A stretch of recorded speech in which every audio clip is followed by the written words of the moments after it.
el diagnóstico en nuestros pacientes. Ahora bien, cada grupo etario tiene su propia etiología, ¿no es cierto? Como por el vómito. Por ejemplo, en los recién nacidos puede deberse a un reflujo gastroesofágico, puede deberse a algún error dietético, o sea, la mamá le da tanta cantidad de leche que no, pues el pobre bebé no para de vomitar, ¿no es cierto? O presenta, como acabamos de ver un caso clínico, una malformación esofágica. Además, dentro de los problemas obstructivos hereditarios o malformativos, lo que acabamos de ver es lo más frecuente. O sea, usted mira, doctor, entonces hay casos de atresia esofágica muy frecuentemente. Ya los van a ver ustedes con seguridad en cada rotación, van a llegar a ver a algún niño con una atresia esofágica. Los cuadros sépticos también en el recién nacido son algo muy frecuente. Las estenosis hipertróficas pilóricas, también la enterocolitis necrotizante como causa frecuente en el vómito en el lactante y el tapón meconial en el recién nacido, ¿no? La falta de eliminación de meconio, que por supuesto puede tener muchas causas, entre ellas, por ejemplo, el hipotiroidismo congénito. Y desde luego, yo veía hoy día comentarles un caso clínico, un bebecito que me ha llegado muy bien al consultorio, estaba sanito, la mamá lamentablemente se encuentra hospitalizada porque ha presentado un sangrado constante de la zona genital y aparentemente han dejado restos placentarios en el útero de la señora, o sea que está con antibióticos y hoy en la tarde le iban a hacer el legrado. Es un bebé que viene a la consulta para que le indique cómo va a tomar la leche, porque la mamá no puede darle. Entonces la ha traído la tía, entonces les he orientado sobre la dieta, pero hay algo que me ha llamado la atención. Es un niño muy estreñido, está con leche de fórmula, está tomando hasta este momento una fórmula, yo le he cambiado a otra para que evitemos el estreñimiento, la madre no puede dar el pecho, pero además es un niño que está histérico, ya tiene 10 días de vida y además presenta una fontanela anterior enorme que se une directamente a la posterior, o sea, en resumen, las suturas interparietales están totalmente separadas, con un perímetro cefálico bajito, está con 34 de perímetro cefálico. Todos esos datos clínicos sugieren que pudiese haber en el paciente un hipotiroidismo congénito. Mira, le habrán hecho, pues, doctor, la prueba del talón. Sí le hicieron y le han dicho que de hoy a 15 días tiene que recoger el resultado. Imagínense, en 15 días el niño va a tener 25 y hasta pues con daño neurológico irreparable. Entonces parecía un hipotiroidismo congénito. Veremos a ver cómo nos sale el resultado. Bien, en el lactante hay enfermedades diferentes. Por ejemplo, la enfermedad diarreica aguda es la principal causa de vómito del lactante. Es su principal motivo. Las alergias a los alimentos también, el reflujo gastroesofágico igual puede darse en el periodo del lactante. La sobrealimentación, niños que tienen un deseo imparable de comer, pueden llegar a vomitar constantemente por el hecho de que toman demasiado. Las infecciones agudas de oído también están muy asociadas con vómitos. La tosferina, o sea, la tos coqueluchoide, no necesariamente por la Bordetella pertussi, un adenovirus puede dar un síndrome coqueluchoide tranquilamente. Por lo tanto, es muy frecuente observarlo. Obstrucciones intestinales, un hilio metabólico, por ejemplo, en esta edad, puede generar este tipo de vómitos y signos de hipertensión endocraneal. Un bebé que tenga un aumento en la presión intracraneal, por ejemplo, por una meningitis, pues va a debutar justamente con vómitos. Ahora, dentro del punto de vista, por supuesto, de tratamiento, lo ideal es encontrar la causa, no tratar sintomáticamente directamente el vómito, sino lo primero es buscar el motivo. Y para eso tenemos que tener un algoritmo que nos oriente sobre cuál puede ser la causa del vómito. Lo que hemos visto hasta ahorita de la atresia esofágica, como ven ustedes, nos hemos guiado por una anamnesis que nos ha permitido orientar nuestro diagnóstico hacia un problema malformativo, ¿no es cierto? Y ya lo definíamos como una atresia esofágica, ¿no es cierto? Con fístula proximal. Sin embargo, hay veces que hay que dar un tratamiento sintomático cuando el vómito se hace muy incoercible y desde luego necesitamos que pare para que el paciente pueda evidentemente alimentarse. Y en este sentido, la metoclopramida es lo que más utilizamos dentro del punto de vista pediátrico. La dosis que están observando en pantalla es tanto la dosis oral, por vía oral, como también la vía inyectable. Las ampollitas vienen de 10 miligramos con 2 ml y por vía oral viene generalmente en gotas, en presentación de gotas. Entonces, ese es nuestro sistema de dosificación para nuestros pequeños pacientes cada 6 horas. La domperidona es lo siguiente que se usa con frecuencia, muy poquito la clorpromazina y el omeprazol, más como protector gástrico debido a la frecuencia del vómito que presenta el paciente. ¿Alguna duda hasta aquí? Porque ya a partir de ahora nos vamos a adentrar en las enfermedades que van a provocar el vómito. ¿Alguna duda? Algo que quisieran saber. Bien, vamos a hablar de una de ellas, la invaginación intestinal. ¿Qué tipo de estudio es este que les estoy mostrando con la flechita? Una eco. Ya, es una ecografía y esta, Radiografía por contraste. ya, pero ¿qué tipo de radiografía? Con gadolinio. ¿Una qué? ¿Perdón? Una radiografía con gadolinio. No. Colon por enema. Un colon por enema, vale decir una radiografía rectal, ¿no es cierto? Con contraste varitado. Vale decir, es un colon por enema, así se llama el estudio. Ahora bien, ¿qué observamos en esta imagen? ¿Qué pueden ver aquí? ¿Qué están viendo? ¿Qué será? El intestino, ¿no es cierto? Parece un corte longitudinal intestinal. Y aquí vemos la pared del intestino, pero aquí hay una segunda pared. ¿Lo ven ustedes? Y aquí hay contenido. Aquí hay una pared y aquí vemos otra pared. ¿Qué será eso? Una doble pared. Una doble pared. ¿Qué opinan? ¿Qué opinan? ¿Alguien que tenga una idea? A ver, Eunice, ¿qué dice? Fecaloma, doctor, tal vez. Un fecaloma podría ser. Podría En ser. realidad lo En realidad, veríamos, lo veríamos. el fecaloma lo veríamos en la siguiente forma. O sea, vale decir, el fecaloma estaría aquí. En el enema varitado, ¿no es cierto? En el enema, el colon por enema, no podría pasar el contraste. O sea, aquí habría una masa que impediría la entrada. Por lo tanto, no parece ser. Aquí hay una imagen, fíjense ustedes, de doble pared. O sea, vale decir, el intestino se ha entrado dentro del intestino. Eso es lo que estamos viendo. A eso se llama invaginación intestinal. Se puede diagnosticar ecográficamente porque ve usted una imagen de doble pared. O sea, vale decir, un segmento intestinal se ha entrado dentro del intestino. O sea, un intestino se ha metido dentro del otro. Se ha invaginado. Obviamente aquí vemos en el colon por enema con mucha más claridad la imagen de invaginación. Aquí está invaginado. Aquí se ha metido, ya no transita nada más, obviamente no pasa ya al contraste, pero se nota aquí claramente la invaginación. Esa es la característica. ¿Esta es una entidad frecuente, me dirá usted? Sí, es una entidad frecuentemente encontrada en el lactante. Vale decir, se da desde el tercer mes de vida con un pico máximo de incidencia a los 6 a 8 meses, pero lamentablemente se puede extender hasta los 2 años.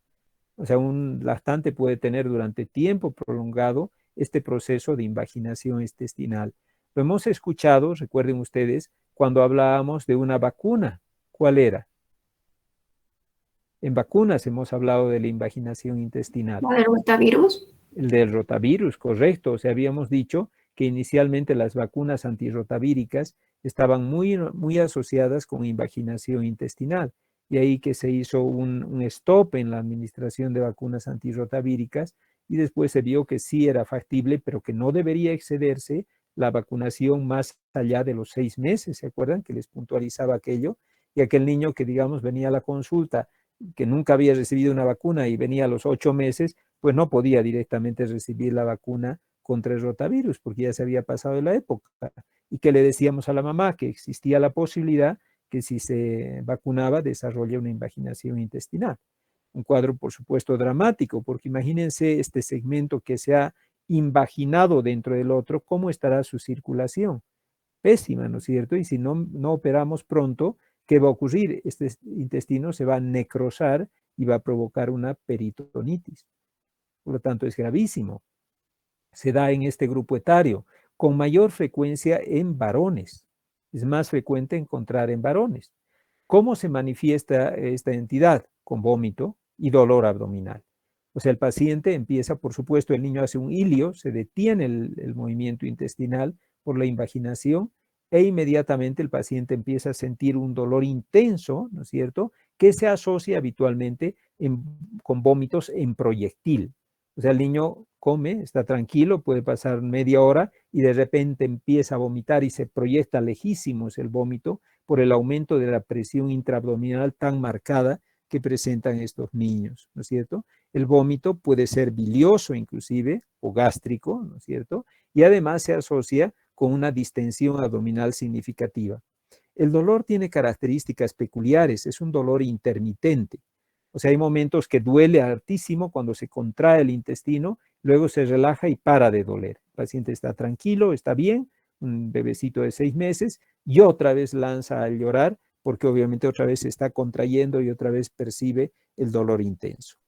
Si pasan algunas horas, 1 o 2 horas, el niño empieza a presentar rectorragia, empieza a presentar sangrado por vía rectal y por supuesto entra en estado de shock, ¿no es cierto? ¿Cómo se puede hacer el diagnóstico? A la palpación podemos captar esa masa palpable, ¿no es cierto?, que representa el segmento invaginado y desde luego el diagnóstico básicamente se hace por métodos ecográficos. ¿Qué es esto que estamos viendo aquí? Casi la misma imagen de arriba, ¿o no? Aquí parece haber una imagen invaginada, ¿no?, en este sector. Pero ¿qué es esta cosa de aquí? Es suero fisiológico. O sea, lo que han hecho en este paciente, por vía rectal, en lugar de ponerle un contraste, le han puesto suero fisiológico en grandes volúmenes. ¿Y para qué, mire usted? Para que vaya empujando el segmento invaginado y se reduzca la invaginación. Actualmente, cuando ha pasado poquito tiempo, la resolución de este tipo de problemas en el paciente es a través de un enema, ¿no es cierto? Un enema, pero con suero fisiológico a presión, de tal manera que con la fuerza que se va introduciendo esto, se logra desinvaginar. Había mucha controversia porque obviamente se hace el seguimiento radiológico, ¿no es cierto?, que había mucha radiación en el procedimiento, pero ahora, como ustedes están viendo en la imagen, el estudio se lo hace a través de la ecografía. O sea, vale decir, se va poniendo el enema, ¿no es cierto?, de suero fisiológico y uno va viendo cómo va progresando, como ustedes ven, cómo va progresando el líquido y va desinvaginando al área intestinal invaginal, hasta que al final lo termina de desinvaginar. Usted mira, doctor, esto tendrá un tiempo seguramente de hacer. Sí, porque si se hace, digamos, después de las 24 horas de que ha ocurrido la invaginación, existe el peligro de que este intestino ya dañado pueda perforarse. Ahí la conducta es básicamente quirúrgica. Se han ensayado varios tipos de líquidos. Este enema varitado también es una opción terapéutica, no solo es diagnóstica, sino también es terapéutica. Sin embargo, es mucho más molesta para el paciente que la administración de suero fisiológico. Por lo tanto, se erige suero fisiológico. Muchas otras veces se ha colocado aire en el intestino, o sea, se ha infundido aire para lograr la desinvaginación, pero actualmente lo que más se preconiza es el uso del suero fisiológico. ¿De acuerdo? En casos donde ya haya posibilidad o signos de necrosis del segmento invaginado, o sea, le decía una rectorragia franca del paciente, ¿cuál será la conducta? Quirúrgica, ¿no es cierto? Hay que resecar el segmento dañado, ¿no es cierto? Siendo una unión generalmente término-terminal en dependencia de cómo se encuentre el paciente, o hacer una anastomosis y una iliostomía para que el paciente pueda salir adelante. Pero si no ha pasado mucho tiempo, una unión término-terminal es recomendable. ¿Alguna duda que tengan en esta patología? En la invaginación intestinal. Doctor, para evaluar si va a ir a tratamiento quirúrgico o no, y esto es debido a la necrosis, entonces sí o sí tenemos que basarnos en me refiero a si nuestro examen complementario si va a ser la ecografía para ver la cantidad de necrosis, o porque no se va a ver de manera adecuada, según yo. Eh, La ecografía solo le sirve de diagnóstico, pero no le está diciendo cuánto, si es que ya este intestino se está dañado. Le orienta la clínica. O sea, vale decir, yo por ejemplo les comentaré mi último caso, hará un mes y medio. Un niño de 6 meses de vida viene a la consulta porque ha empezado a dolerle mucho la barriguita, me dice la mamá, y además ha empezado a vomitar. Le doy leche, doctor, pasa un rato, le duele y vomita, le duele y vomita. ¿Cuánto tiempo, le pregunto, tiene de evolución? Tenía de evolución 4 horas. Le pregunto si tiene diarrea, pensando en una gastroenteritis, porque tiene 6 meses. Me dice, no, doctor, no tiene diarrea, es más, no está haciendo caquita. Desde ayer que no he hecho deposiciones y ha empezado el dolor hace unas 3 horas, me dice súbito. Veo en el paciente si tenía fiebre y no tenía temperatura. No está con ningún síntoma respiratorio, no tiene tos, catarro, nada. Pues es un vómito que es tardío, o sea, no aparece inmediatamente, no aparece durante la ingesta, ni inmediatamente después de la ingesta, aparece después de mucho tiempo y marca en el paciente también la característica del vómito, es de contenido gástrico y en alguna ocasión ha vomitado bilis el paciente. O sea, da la imagen que es como si algo estuviera obstruido, ¿no? Porque no hay ni diarrea siquiera. Examino al paciente, está con un abdomen, él está pálido, tranquilo en el momento en que lo revisé, no lloraba nada. Le toqué el abdomen y empezó, obviamente, seguramente a contraerse el intestino y empezó a chillar, se puso pálido y un llanto agudo, intenso. Y así hace, doctor, me dice la mamá. Palpo el abdomen, un abdomen globoso, distendido, timpanizado, con ruidos ausentes, o sea, una ausencia de ruidos intestinales, una obstrucción intestinal. Urgentemente una ecografía. Le pedí ese momento la ecografía y el ecografista me llamó, me dice, doctor, me cuento que hay un problema imaginativo en el intestino y por la clínica, doctor, es muy reciente, me dice, yo creo que podríamos solucionarlo con el colon por enema con suero fisiológico. Ya le digo, me parece correcto que se puede hacer.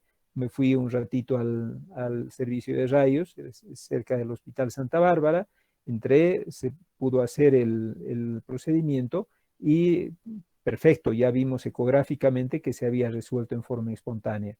Pero diferente hubiese sido la imagen, Valeria, que yo hubiera visto al paciente después de 24, 48 horas de evolución con rectorragia, con un abdomen distendido, timpánico, el paciente muy comprometido, deshidratado. Claro, este niño ya está perforado, o sea, no tiene ningún sentido hacer un colon por enema para resolver, es más, es peligroso hacerlo. Y ahí la conducta es eminentemente quirúrgica. O sea, tiene que guiarse por la clínica, tanto la anamnesis, la duración del cuadro clínico, como también el examen físico, por supuesto, y también la rectorragia dentro de los contextos clínicos. Y ecográficamente el doctor va a ver seguramente la gran edema interasa, el edema de la pared abdominal, va a ver inclusive el líquido en cavidad abdominal por el trasudado que se genera en este proceso inflamatorio y seguro me dirán, no doctor, esto ya está antiguo, debe estar necrosado. Esto. Inmediatamente es la cirugía. Está bien, doctor, gracias. Entonces, ¿hasta cuántos enemas podríamos hacer en un niño que viene menos de 24 horas con la clínica que presenta? Generalmente es un enema, o sea, usted va viendo que con el enema poco a poco se va resolviendo, o sea, poco a poco va introduciendo el suero fisiológico y va saliendo el contraste. En una sesión se hace, no se hace en varias, es en una sesión, poquito a poco, uno va viendo que poco a poco va resolviéndose la invaginación intestinal. ¿Sí? Después habitualmente no les decimos, ya váyase, ya no hay nada. A las 24 horas le volvemos a hacer la ecografía para asegurarnos, ¿no? Y obviamente la valoración clínica para ver que no haya ningún problema en el paciente y ellos están bien. De mirar, los dejan en ayunas, no, los alimentamos normalmente, el intestino está indemne. Se puede recibir tranquilamente su alimentación. Sí, Gracias, doctor. de nada. Bueno, espero, ¿alguna pregunta más, alguna duda más que tenga? En nuestra siguiente clase vamos a hablar de esto, que es muy importante, la estenosis hipertrófica pilórica, el reflujo gastroesofágico y muchas otras patologías cortas que es importante que también las analicemos y las tengamos en mente. ¿Alguna pregunta más que tenga? Bien, entonces les agradezco su atención. La fecha de nuestro examen todavía no le hemos podido fijar, chicos, porque lamentablemente todavía los del otro grupo no me han avisado en qué horario están libres. O sea que así que tenga ya la fecha, se los voy a comunicar. Ustedes pueden, ¿verdad? A partir de las 9 de la noche, ya están libres casi todos. ¿Qué día, doctor? Podría ser el día viernes. Sí, creo que ya nadie pasa prácticas a esa hora, doctor. ¿Ya? ¿Qué dicen? Sí, así lo fijamos para que yo con ellos también quede que podría ser el viernes a las 9 de la noche. ¿Sí? Bueno, me imagino que como Sí, callan, doctor, estaría otorgan. bien. Sí, Sí, de acuerdo, doctor. muy bien. De acuerdo, entonces quedaríamos a esa hora, el día viernes, yo les voy a decir a los del otro grupo que esa hora ya van a tener el examen en el eCampus. Bueno, que les vaya bien. No se olviden, lean un poquito la hipertrofia de píloro y el reflujo gastroesofágico, que son los dos temas que vamos a avanzar en la siguiente clase. Que les vaya muy bien. Doctor, Sí, ¿el dígame. examen va a ser desde lactancia? Va a ser todo el tema de no gastrointestinal, nutricional. Es de desnutrición. O sea, vale decir, de alimentación del lactante, lactancia materna, leche de fórmula, preparación de las leches, desnutrición y obesidad. O sea, todos los temas 3 van a ser. El tema 3, o sea, el módulo 3. Ah, ya estoy bien, doctor. Entonces, entraría el último tema que igual dimos para el parcial. También, sí, entraría también, porque solo hemos evaluado una parte, me parece, de lactancia, ¿verdad? O todo lo hicimos en el parcial. No, en el parcial hicimos hasta el Lactancia 3.1. todo, o sea, toda Mm, lactancia. no, No, el lactancia no 3.1, hicimos. no, el 3.1 3.1 solo. entonces. No, perfecto. O sea, sería desde el 3.2, o sea, vale decir, desde alimentación con leche materna, leche de fórmula, desnutrición, obesidad. Está bien, doctor. Gracias. De nada. Que les vaya bien. Ya nos vemos entonces el día de mañana, del día miércoles. Hasta Doctor, luego. por favor, Dígame, Raiza. Hasta Dígame. luego, doctor. Gracias. ¿podría Hasta subir luego. el tema de obesidad a la plataforma, por Allá, favor? sí, como no, enseguida me voy a quedar un ratito y se lo subo ahorita. Listo, gracias. Hasta luego. Hasta luego a todos. Que les vaya Hasta bien. luego, doctor. Dígame, Hasta luego, doctor. alguien más quería hablarme. Dígame. Déjeme ver, Barrón. Creo que sí, le he debido llamar. Sí, le he llamado. Le he llamado. Sí, de nada. Hasta luego. Hasta luego. Hasta luego. Hasta luego, doctor. Hasta luego. Hasta luego.